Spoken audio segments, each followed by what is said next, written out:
Of John, chapter 1, verses 1 through 13. In the beginning was the Word, and the Word was with God. And the Word was God. He was with God in the beginning. All things were created through him, and apart from him, not one thing was created that has been created. In him was life, and the life was the light of men. That light shines in the darkness, and yet the darkness did not overcome it. There was a man sent from God whose name was John.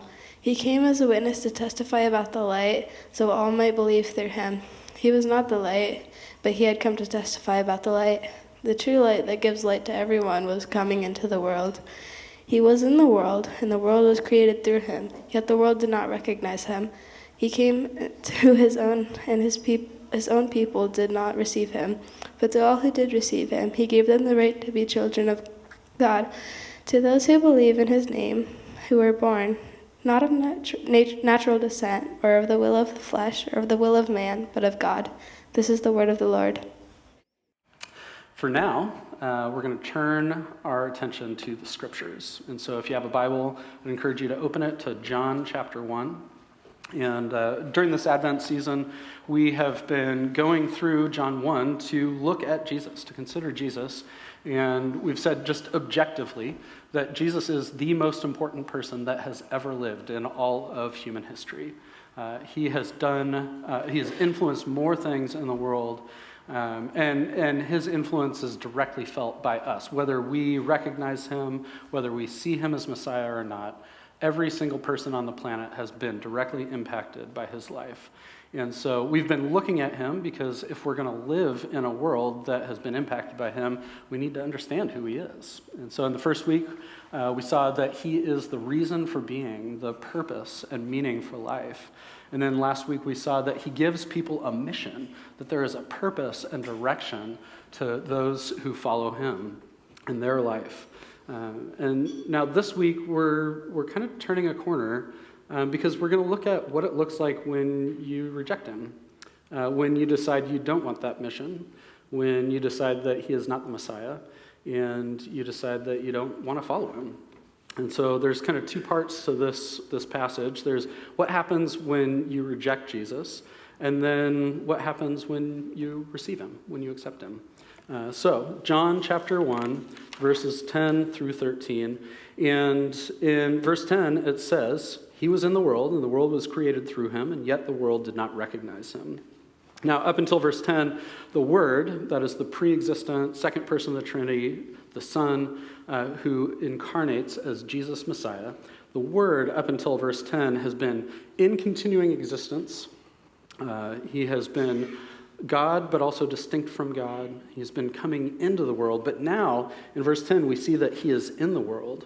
But something surprising happens. The world is created through him, and yet the world does not recognize him.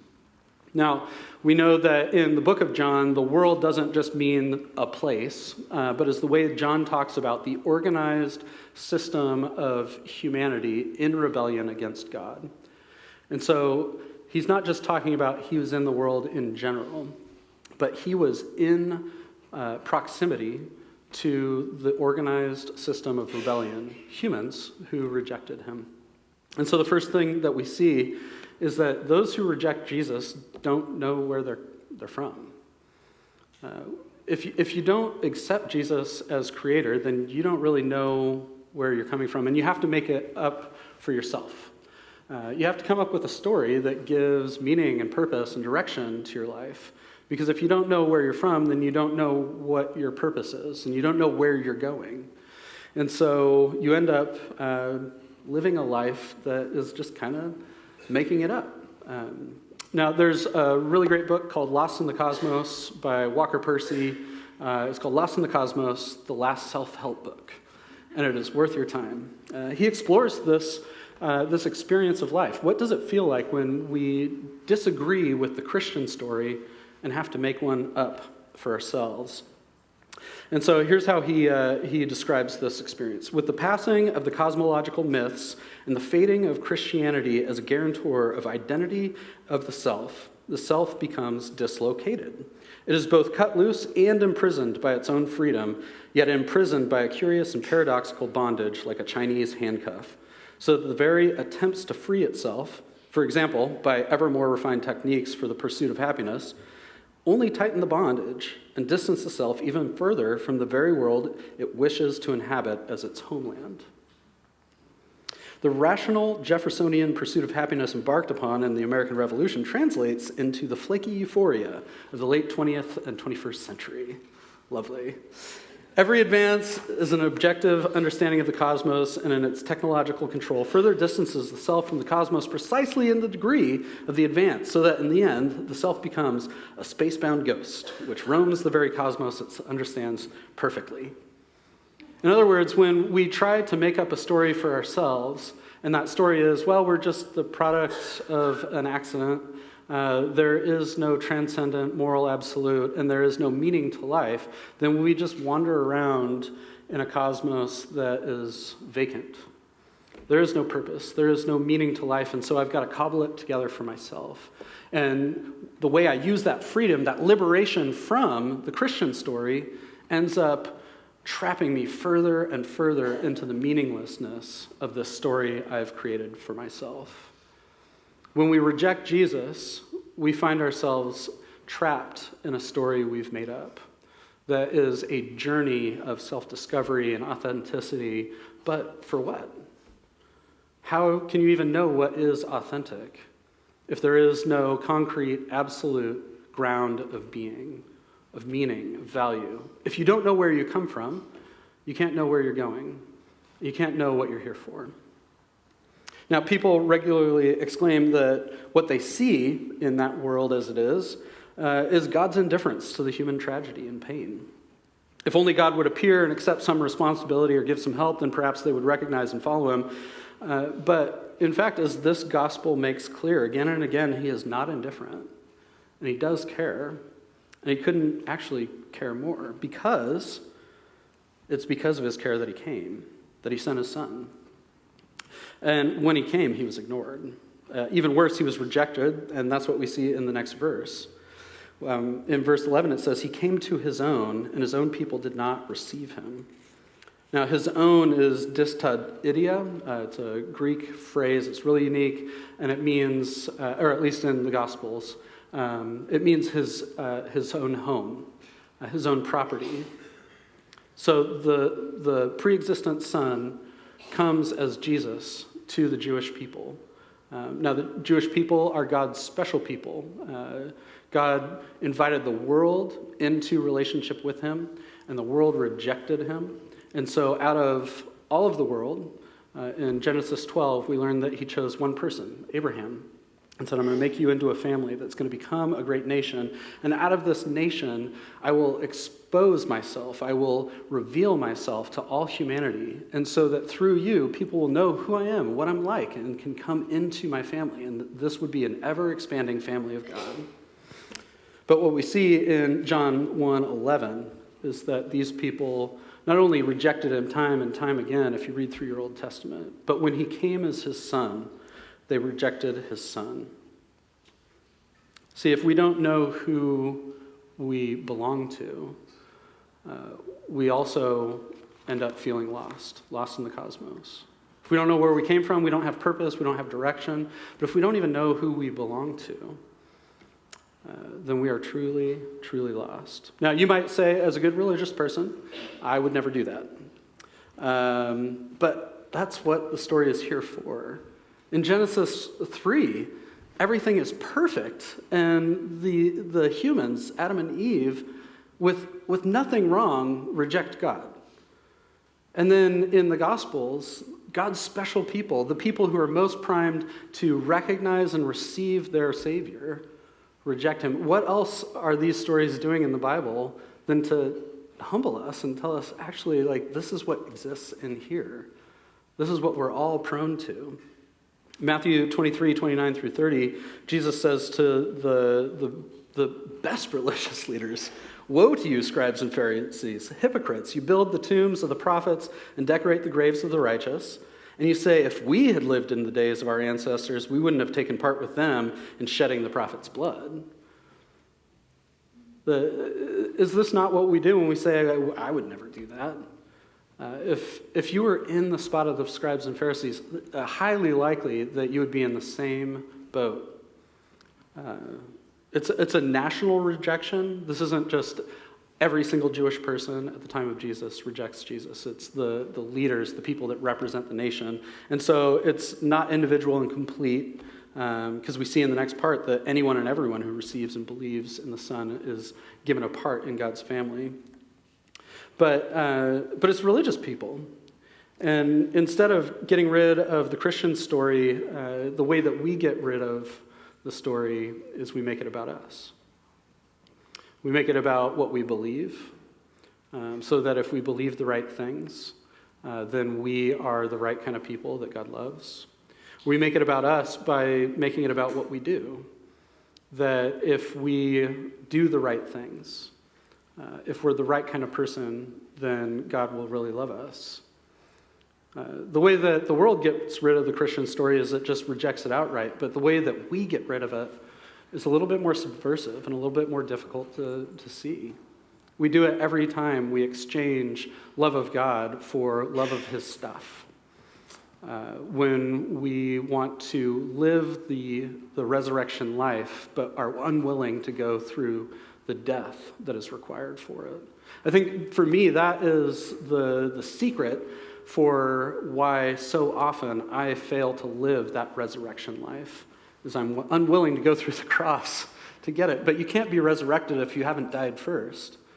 And so we get rid of the Christian story by failing to give up those things that we hold most dear. Maybe it is a sin that we love so much, that we think God couldn't possibly want to take this from me, and I'm unwilling to give it up. Maybe it's a relationship.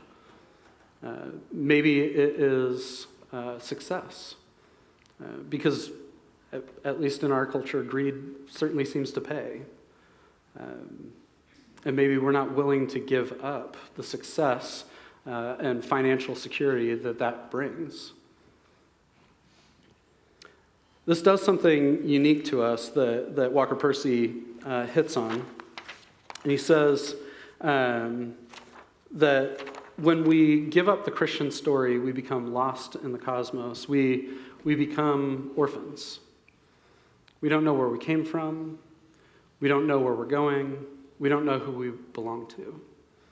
And so that leads to feelings of loss and grief. He gives kind of 4 categories that are common experiences for orphans. There's that deep sense of loss, abandonment, ongoing grief that just doesn't fade away. There's loneliness and isolation, feeling disconnected like an outsider, especially during family-centric events like, Christmas. There's identity issues, struggling with belonging and self-worth due to a lack of familial connection. And insecurity, that profound emotional insecurity, fear of abandonment, and difficulty in trusting. Now, that sounds like he's talking about, family orphans, people that don't have parents. But what he's talking about is the experience of being lost in a cosmos where we've given up a story that grounds us. We've given up a family that gives us identity and meaning and gives us purpose. And instead exchanged it for a story that's about me and my journey. My journey to self-actualization, to becoming my best and most authentic self, to becoming successful, becoming lovable. And I think if you are honest with yourself, you can look and feel those insecure feelings inside. You can see the ways that those play out in your relationships and in your life. It's not just the world out there that is susceptible to this, but that it exists in our heart as a default.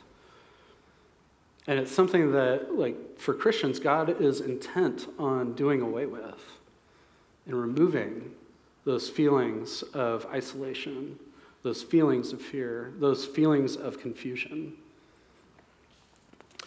So what is said in the next 2 verses kind of encapsulates the purpose of the gospel as a whole. And in fact, the whole reason John wrote his gospel was that people would believe in Jesus as Messiah, as creator, as the owner, as the family of God, as the owner of the family of God. In verses 12 and 13 it says, But to all who did receive him, he gave them the right to be children of God, to those who believe in his name, who were born not of natural descent or of the will of the flesh or of the will of man, but of God. And so we see that to find ourselves found in the cosmos requires receiving and believing in Jesus and results in being born again.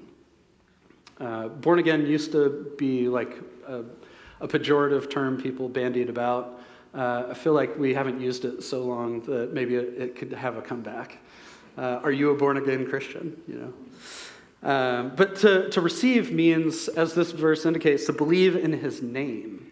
And it's not just this general idea of, oh yeah, I believe this Jesus guy was the Son of God, but it means that to believe in his name is to believe in who he said he was, what he did, what he taught, what he proclaimed. Receiving him involves accepting the teachings and revelation about God that Jesus brings. And then belief is this Greek word pistis, which is an ambiguous term that means faith and faithfulness. I think the most helpful book I've read on this, actually there's a few, but there's this idea that the most helpful phrase that encapsulates what faith meant in the ancient world is believing allegiance or trusting loyalty. Now, you might get a little bit twitchy because you're in a Protestant church and you're like, hey, faith is by grace through faith in Jesus alone. And yes, that is 100% true. 100% true. But believing allegiance, trusting loyalty, isn't just intellectual assent. It is something that happens as a result of being born again. So faithfulness doesn't make you saved. You don't need to work really hard so that God will love you. God loves you, and then he lives his life out through you. He transforms you as you live life with him and in his community, in this family. Faith yields allegiance to the word, trusts him completely, acknowledges his claims, and confesses him with gratitude. That is what it means to believe and receive. Now, you'll notice there's something that happens to those who believe and receive in this Jesus. It's anyone and everyone. It's anybody that believes gets the right to be called a child of God. The authority, the possibility or ability, it's the legitimate right derived from the competent source, which is God. To anybody, universal scope, anybody that wants it. It doesn't mean everybody is automatically in. It's that the offer is open to anyone. And then all of a sudden it's this cosmic change in status, where you go from being an orphan, lost in the cosmos, to a child of God. Now, John was written in a world where rank and honor were preeminent in importance. And the offer of a change of status was not open to anyone and everyone. You had to be from the right family, have the right associations, do the right things, have the right kind of resources. This offer is open to anybody apart from those because it doesn't depend on them. And then finally, it's this divine origin. Now, John recognizes the complexity of faith, my choice, and election, God's choice, God's action. And he doesn't explain any of it here. Which is really great. Because some of you are coming from a tradition where God makes a choice and there's nothing you can do about it. And if you're elect, you're in. And if you're not, there's no amount of evangelism that is possibly going to change anything about that. And in its worst iteration, that means that we just kind of hang out until God sends an elect person to our church, and we're like, oh, cool, glad that God chose you to be in the club, and let's be friends. In its worst iteration, right? Okay? And then some of you are coming from a different tradition, which is, nope, it's all up to you. It's not works, but you have to make a choice, and it's open for anybody. And you can choose to receive salvation, and you can choose to give it up and lose your salvation. And James doesn't address that theology here. Does that make you uncomfortable? Because you want to feel like, well, I'm making a choice. I have a choice in the matter. And John would say, yes. Yeah, anybody that receives and believes in him. But then says, but this isn't something that human beings decided. It's a decision of God. And the stress is on God's action. That, you become a child of God when you are born again, when you receive and believe in Jesus the Messiah. And this isn't a decision that was natural. This wasn't a decision that is by blood or by birth. You're not born into the church. And so, I don't know, teenagers and young folks that are coming here with your family, being born into a Christian family does not give you salvation. You have a choice to make. And the mystery, and I'd say maybe even the miracle, is that God has already made a choice about you. Do you want to respond to that choice? And it's certainly not by the decision of a man, or actually, as the verse says, by a husband. So John rules out a natural birth, a human birth, or the decision of humans as the reason God chooses to give the new birth to those who receive his Son. The new birth is not brought about by descent or desire or human power, but by a decision that God has made. I think that when we think about that Christian story that gives life meaning and purpose, that tells us where we came from and who we belong to, that we often think, and I've spent enough time in pastoral meetings to know that we often think that God invites us into a journey, and that it's a journey of discovering what it's like to live new life in him. But ultimately, that story is still about you. That's still a story about you. But when we join God's story, it's a story about him. And so our understanding of what he's inviting us into can often feel like a train wreck. Because our lives are a wreck. Our world is a wreck. We keep on making decisions that hurt and destroy and isolate.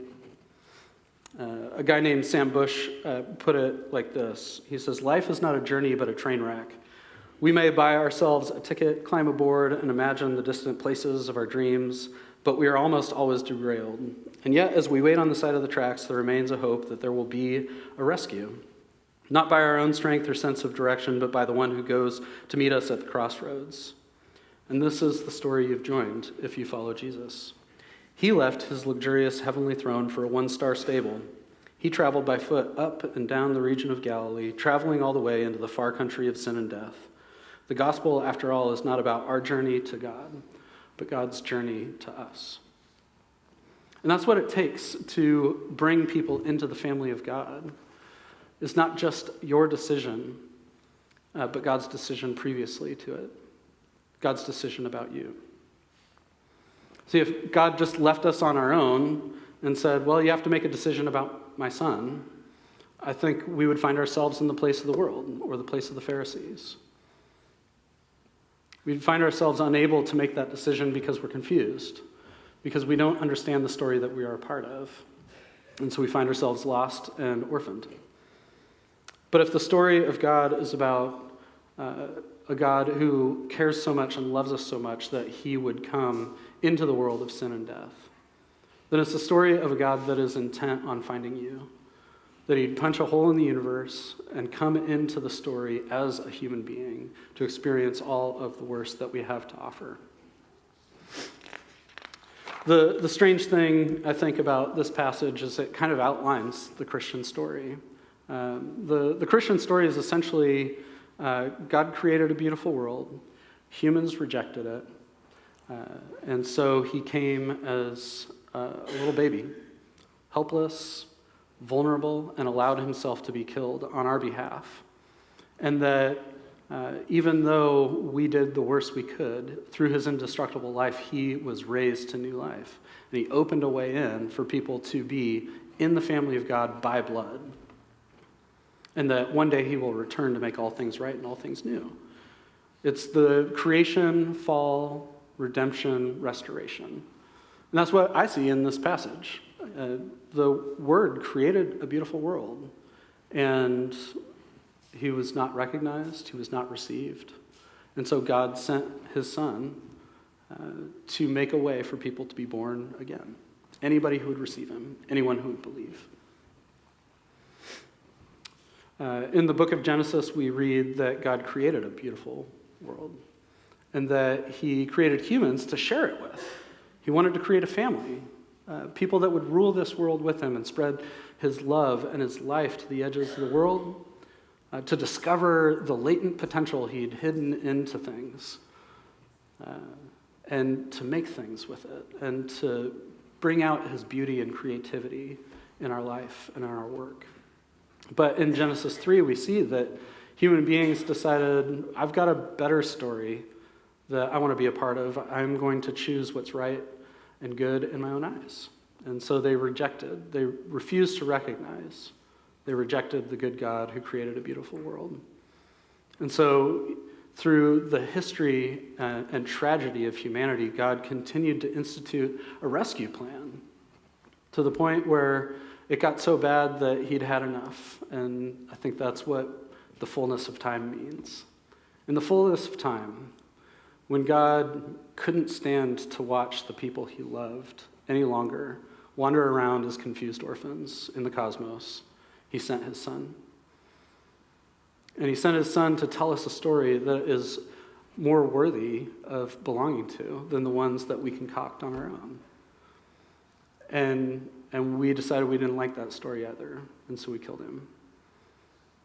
And God accepted his sacrifice on our behalf and raised him to new life on the third day, so that anybody that would believe in him wouldn't perish alone, wouldn't perish as an orphan, but instead would be welcomed by blood into the family of God.